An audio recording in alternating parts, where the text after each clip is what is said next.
first rule of Fight Club is you do not talk about Fight Club. The second rule of Fight Club is you do not talk about Fight Club.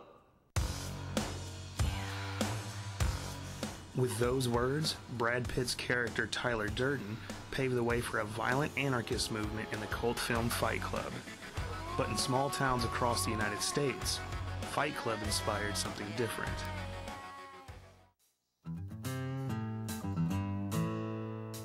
This is Cape Girardeau, Missouri, a small town resting on the banks of the Mississippi River, and it's just one of the many small American towns consumed by a disturbing trend. This man has asked that we call him Jack. He's a school teacher by day, but at night, Jack descends into a darker world.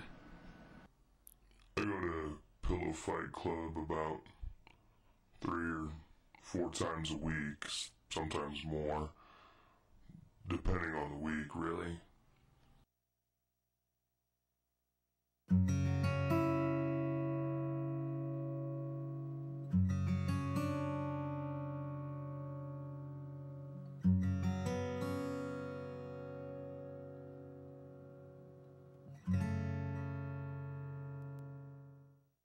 Most PFC meetings take place in basements, just like this one.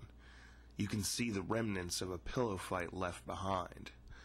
Jack has asked that we conceal his identity because, just as in the movie, the first rule of Pillow Fight Club is, you do not talk about Pillow Fight Club. But Jack's agreed to break that rule and tell us about PFC's history.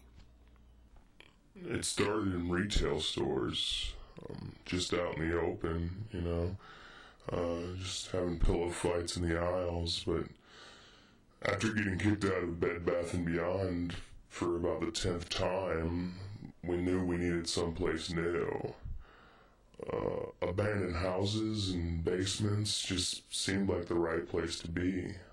They're stripped down, raw, you know, which is kind of what happens to a person at PFC.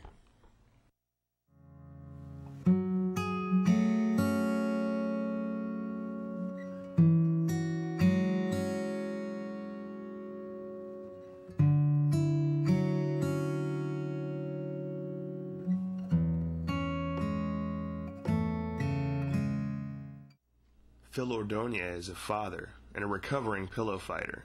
He worries that his daughters, 5-year-old Allie and 3-year-old Kira, might make the same mistakes he made. Pillow fighting for me was a big mistake in my life, and it's not something I want my children to get into. There's a lot of scars that run deep within this sport, and it's something they should never have to live with, unlike I do. It's unknown how many children are attending Pillow Fight Club, but Jack tells us he has seen an increase in kids at some of his club meetings. They're there. They are there. We don't actively recruit them, but if a child pulls my name, it's my job to put that kid down. And that's a fact that has Ordonia worried. Not just for his own children, but for all children. It's getting more and more dangerous and more public with younger children, so something's got to be done about it before it gets out of hand.